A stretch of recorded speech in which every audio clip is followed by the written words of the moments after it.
Donc, rebonjour, welcome again. My name is Chedly Belkhodja. I'm a professor at the School of Community and Public Affairs at Concordia University.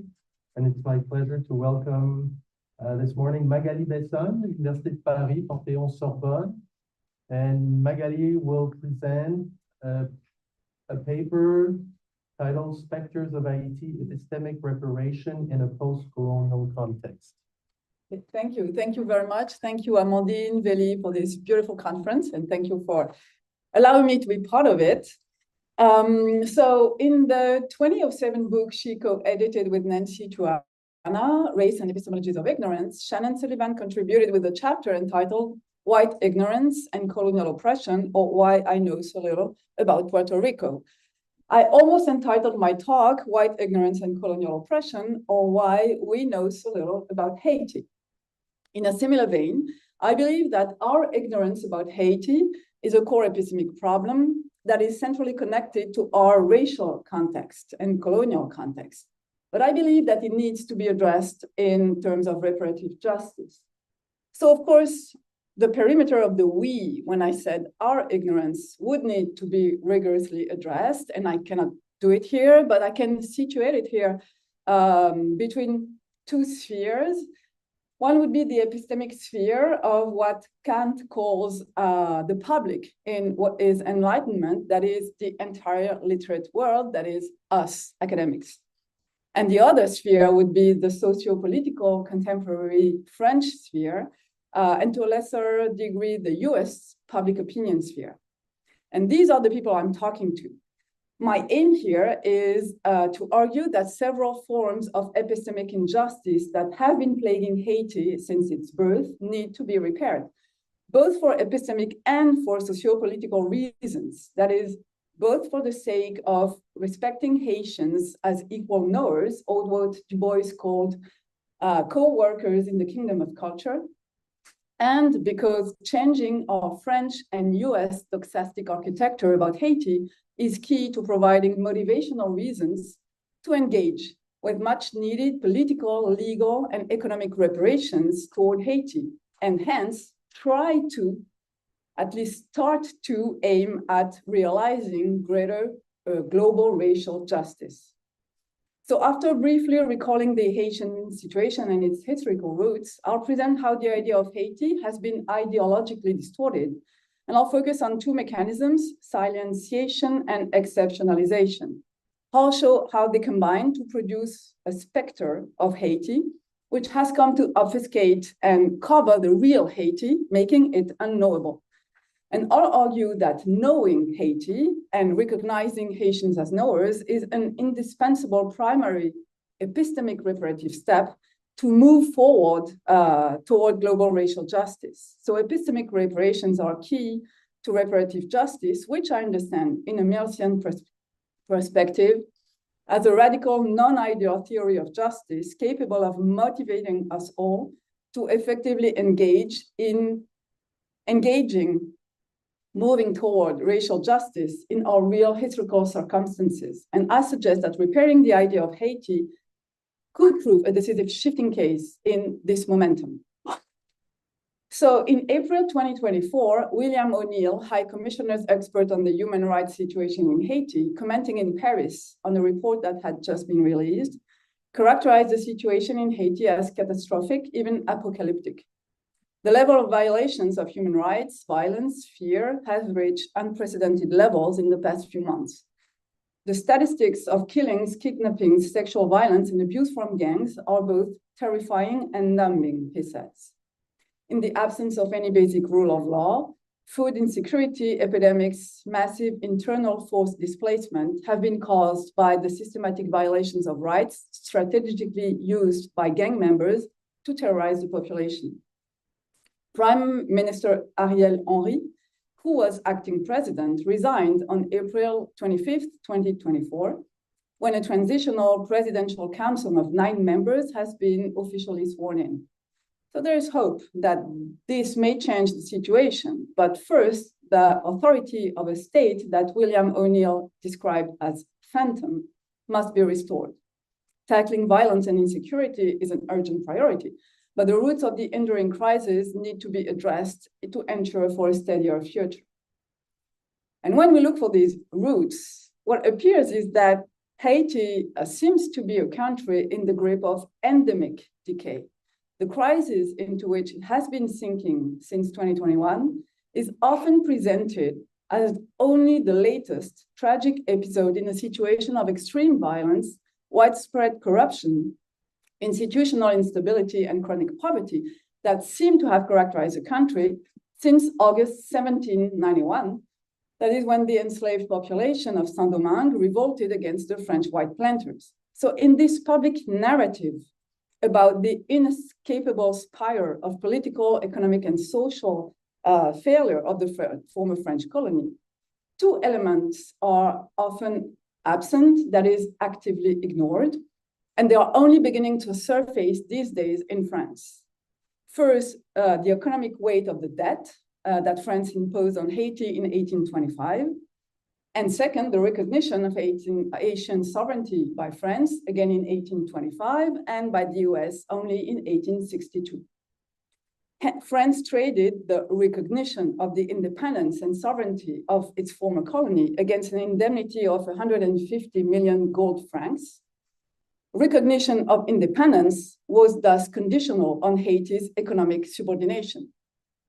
And Haiti's economic debt and political domination were and have always been connected to a third issue, the racial question posed in the end of the 18th century by the First Black Republic to the international order of colonial powers. So economic exploitation, political powerlessness, and racial hierarchy are deeply intertwined phases of oppression in the case of Haiti. They are materially intertwined in what W.E.B. Du Bois calls, I quote, the income-bearing value of race prejudice, which leads to the domination of white Europe through political power built on the economic control of labor, income, and ideas, end of quote. And they are also ideologically and epistemically intertwined, constructing our distorted representations of Haiti and of the Asian people. So the idea of Haiti is ideological, and it is integral to the longue durée ideology of white domination. I use ideology here in the Marxist perspective that has been specified by Tommy Shelby and Charles Mills in order to clarify the meaning of racism as ideology. So roughly put, ideologies are sets of beliefs that offer distorted, misleading perspectives on the world. They are not simply false, they are rather illusions whose representational content does not accurately represent reality. We hold them with false consciousness, which means that we believe in them and we cling to them for non-cognitive unconscious reasons, and they have a specific function. They serve to create and maintain structures of oppression. Such is the idea of Haiti, as one of the core historical and conceptual ideological bricks of white supremacy, as a distortion produced by the epistemic mechanisms that Charles Mills identifies as those of white ignorance. By this, Mills means the kind of ignorance that can be identified as this collective cognitive handicap that affects white people because of their inability to appreciate their racial privilege and the organization of the world along lines of racialized oppression. According to Nick Nesbitt, when in 1804, the Haitian Revolution told the world that no humans can be enslaved, and that this was the logical consequence of the human rights declarations that had to become a universal reality, this idea, he says, was so scandalous that enormous efforts were made to silence it, to falsify it, to demonize, in short, to reduce Haiti in both idea and reality to no more than the poorest country in the Western Hemisphere. Silencing and demonizing are two convergent white ignorance mechanisms, together producing the epistemic and political disempowerment of the Asian people and the ideological specter of Haiti.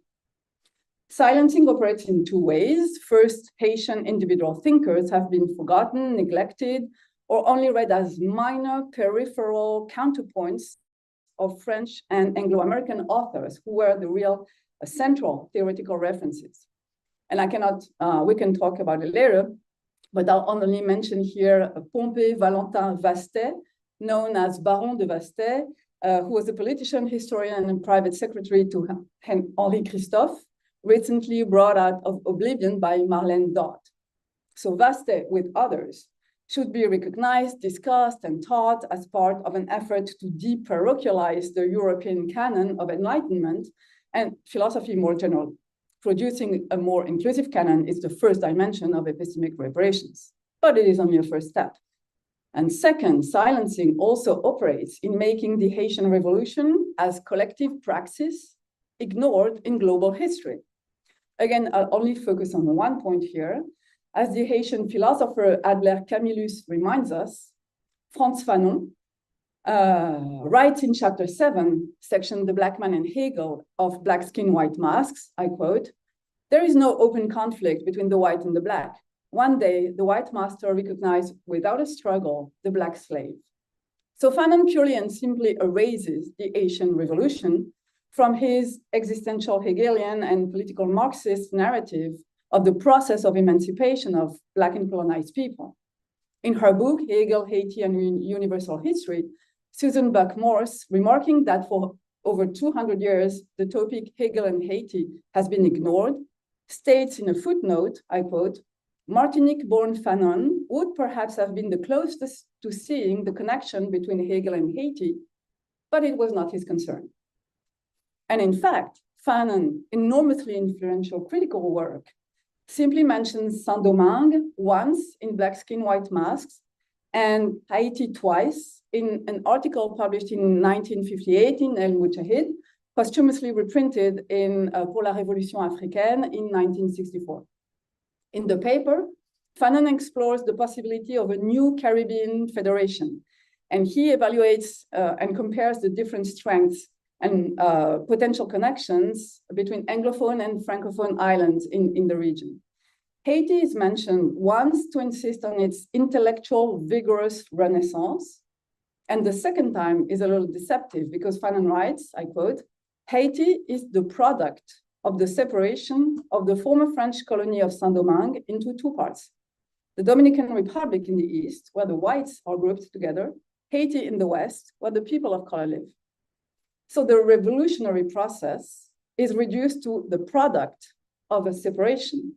Just like in the last chapter of Black Skin, White Masks, he calls it a revolt. He says, "I'm just not responsible for the slave revolt in Saint-Domingue." The lack of consideration in Fanon's work is not incidental, and it reveals the depth of Haiti's absence in French schools and academy where Fanon was educated. In the words of philosopher Mathieu Renaud, Fanon remained reliant on a white colonialist capitalist historiography, which had systematically either ignored or denounced as savage those revolts that punctuate the history of slavery and colonization, end of quote.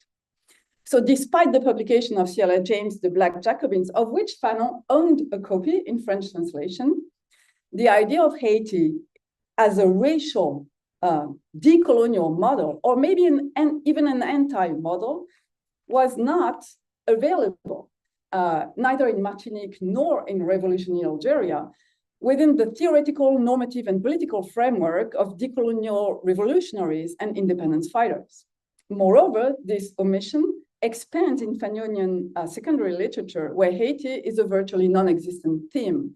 For instance, Raylan Rabaka famously identifies 5 forms of Fanonism, anti-racist, decolonialist, Marxist, feminist, and revolutionary in his 2010 book, and there is no single mention of Haiti. When Haiti is mentioned in mainstream or critical studies, it is often demonized, which is the second mechanism of white ignorance I want to point out. The first researcher to attract our attention to the pervasiveness of a discourse of exceptionalism on Haiti was Michel Rolf Trouillot. In a famous article entitled The Odd and the Ordinary, published in 1990, he argues that the constant insistence on Haiti's weirdness is a way of constructing the country as an aberration, a deviance, so that Haiti becomes both inaccessible to any effort at rigorous understanding and impossible to replicate. Exceptionalism places Haiti beyond cognitive reach, preventing researchers from conceptualizing and investigating the determinants, that is both the conditions and the obstacles, of a decolonized independent Black republic. Haiti is literally rendered unthinkable And the phenomenon is analogous to that identified by Charles Mills in Herman Melville's short story, Benito Sereno, where the racist blinders of the white protagonist, Amasa Delano, render him incapable of imagining that the ship's Black human cargo, a commodity that has become a collective political subject, could have raised mutiny and taken control of the ship. And Mills says he searches for every possible alternative explanation, no matter how far-fetched, to account for what he sees. In the case of Haiti, it is the salience of certain features systematically highlighted, which places it beyond comprehension, to use Sybil Fisher's words. The exceptionalist discourse mostly associates Haiti and Haitians with negative images, visual or metaphorical. In the present, the images are those of violence, looting, riot, poverty, and vulnerable Black bodies. But these are rooted in historical images and narrative of dehumanization, which started with the first accounts of the Haitian Revolution as a voodoo pact with the devil. Anthropologist Gina Atena-Yulis shows how the Haitian people have always been represented as subhuman and worshippers of evil powers. And there is, she says, a racial subtext in this story, which made Haiti the enfant terrible of the Americas because it dared to defy the colonial order, proclaim universal freedom and citizenship for all former slaves as early as 1793. And she gave birth to the new insurrectionary universalism. So she says Haiti had to become colonialism's bête noire, white beast, if the sanctity of whiteness was to remain unquestioned. So what about reparations? Through silencing and exceptionalizing, the real Haiti has been and still is obfuscated and covered by a distortion, by an ideological illusory specter of Haiti. I wrote the spectral metaphor to Jacques Derrida. The specter is this insubstantial simulacrum that keeps coming back in its virtual and yet menacing presence. Derrida asks, what is the time and what is the history of a specter?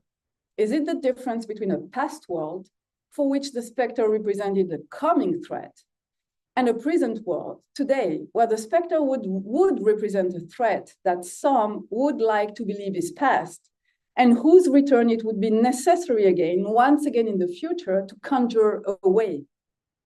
So the poorest country in the Western Hemisphere is an illusionary idea to which we like to cling today because it allows us to conjure away the first Black Republic and to neglect our French and US white material responsibility in the creation and perpetuation of Haiti's economic and political neo-colonial continuous oppressed situation.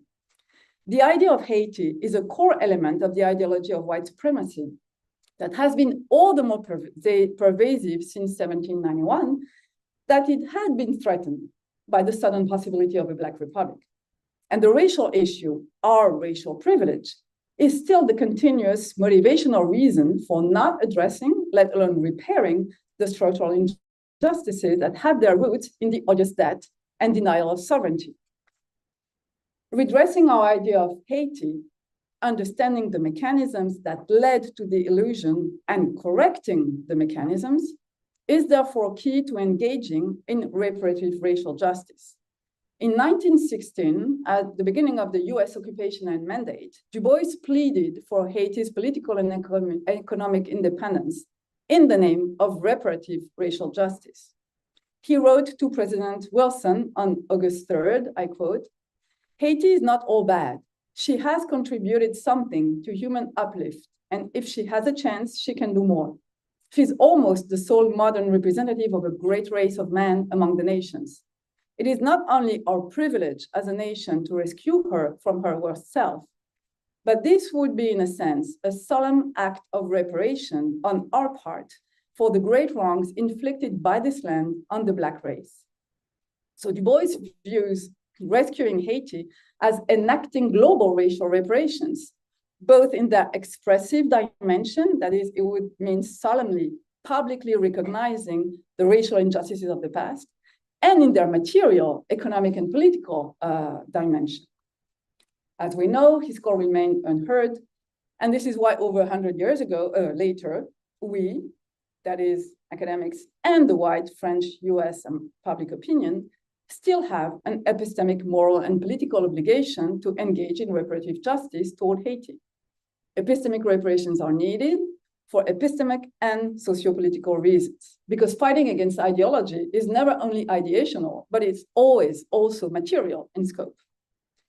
Epistemically, we need to restore the credibility of Haitians as knowers in the longue durée, and to transform the ideological idea of Haiti into a non-illusory, conceptual and hermeneutical sound resource to critically interpret and transform the world. Including Haitian voices can contribute to change the distorted narrative of white critical theory and help offer clairvoyance against our biases. Indispensable resources can be provided to minimize maybe end white ignorance, which has been flourishing because in Mill's terms, it was protecting those who for racial reasons have needed not to know. And this is how we can begin the process, again I quote Mills, that will lead to the eventual overcoming of white darkness and the achievement of an enlightenment that is genuinely multiracial. Nick Nesbitt points out that any attempt to understand universal emancipation that does not recenter and begin from a site like Haiti, and he mentioned Heart and Negri Empire book, and he mentions Alain Badiou ethics as well. So any attempt risks to erase or forget that the constituent power of the insurgent multitude, politically necessary, is also radically insufficient when facing global controlling powers to prevent violence and chaos. The rule of law, the state, constituted power may indeed tend to oppress the masses, but it also enables the constituent power of the multitude to emerge in multiple singular forms, he says, and remains a necessary element in the process of democratization. So thinking in Haiti, from Haiti, therefore allows us to correct our mainstream understanding and use of political decisive concepts, such as the state. Epistemic reparation means changing the epistemic conceptual apparatus of philosophers. And to quote Derrida again, we need to learn to deal with ghosts. Derrida writes, there has never been a scholar who really, and as a scholar, deals with ghosts. But epistemic reparations are also instrumental to political reparations. That is, changing the ideational doxastic apparatus of the white public opinion about Haiti will provide sound motivational reasons in order to incite white people to renounce some of their social, economic, political privilege and accept that we pay back the debt we owe Haiti. Taking seriously Haitians' history makes it easy to prove that if we, French, US people particularly, have an obligation of reparative justice toward Haiti, it is because we are members of European and Western states that have benefited from past colonial injustices inflicted upon Haiti, and we are still privileged by the never redressed inequalities of status, power, failure of equal concern, lack of equal opportunities, and of equal political participation that define Haiti's current positioning in international order. We have obligations of justice and not only aid, charity, or even solidarity toward Haiti. Because we are citizens of states, we were rulers of a colonized country, and states that are still members of an international order that not only never redressed the unjust colonial situation, but for the past 2 centuries constantly reaffirmed its complicity with the neo-colonial project of domination of former colonized countries.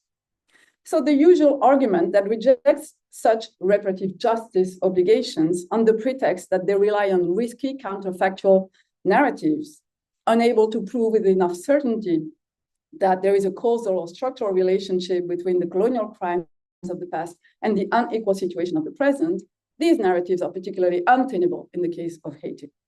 Our obligations can easily be supported by the production of historical knowledge, which shows that denying our obligations of justice based on the argument of the time gap actually reveals a widespread transnational structure of white ignorance, arguing that the indeterminacy thesis prevents us from accurately establishing and assigning remedial responsibility, simply reveals the long history of silencing, marginalizing, and exceptionalizing Haiti. So, and this will be my last word, providing knowledge is then both a specific obligation of epistemic redress, and it is necessary to ground our motivational reasons to fulfill our justice obligations of toward Haiti, our racial justice obligations. Thank you.